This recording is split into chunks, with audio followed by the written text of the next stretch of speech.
Now, the goal of this video is to share the three phases of life that we can find ourselves and that we need to plan for financially. The first one is the early stages of building wealth. The second stage is the intermediate stage, in which at this point we have a lot of things going on in our lives, but we still need to keep our priorities right financially. And of course, the last but not least is the later stages, where we are looking towards retiring soon. Now, depending on what stage you are in, there is always a starting point. Starting point in the sense, it's never too late to start investing, no matter your age, no matter the time. It's never too late to start investing. And this is something that I believe we all need to remind ourselves. Now, let's go to the first stage, the early stages. And this is a stage in which maybe you just finished high school or you just finished college and you just started working and you are getting, some form of income, whether it's through your job or through your business or through a side hustle. The goal here is to maximize what you are investing because of the ability to use compound interest in your favor due to time that you have.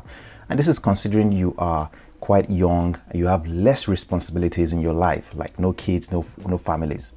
Now, the next stage is the intermediate stage, in which you have, of course, gotten to a point in your career, maybe you're mid-level at this point, you're making more money, but generally this is a stage in which a lot of people do have more responsibilities. And this is a stage that there is a chance that you're probably also changing jobs, you're moving up in roles and responsibilities, and you're probably making more money. This is a stage in which we are required to also try to put more towards our future investments. Again, we still have a lot of time, maybe in your 30s or 40s, and you still have considerable amount of time before you get to like a retirement stage. Now, this stage, of course, you're still considering putting something towards your retirement account, which means you've probably increased the percentage of your contribution.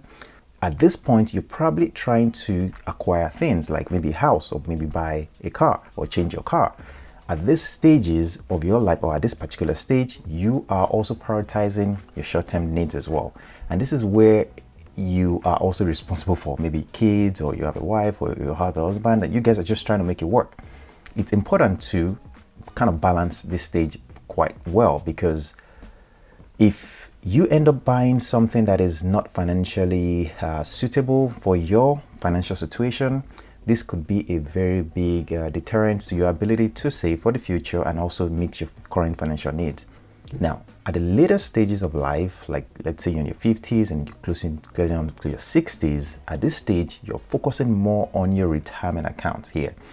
And you have less responsibilities, you have less people depending on you, hopefully, and your goal at this stage is to protect your work, what you've had your hard-earned money, right, that you've worked out for years and decades. You're trying to then protect it at this stage, and this is where you generally want to avoid taking on unnecessary debt. You generally want to avoid unnecessary expenses.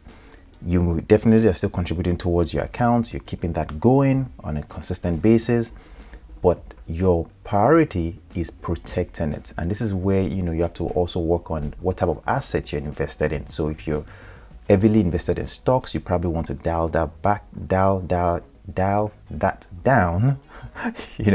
dial it down and try to tailor it to something that is balanced, or at least more focused on maybe bonds, for example, or short-term savings, like high yield savings accounts or high yield savings accounts, or CDs or bonds. And these are all safe investment, although they do not return a lot of money, but hopefully the stocks portion of your investment will try to keep up with, say, inflation, and also, of course, do give you some returns. And these are the stages of a financial journey that you would go through, that you would need to balance as you go through them.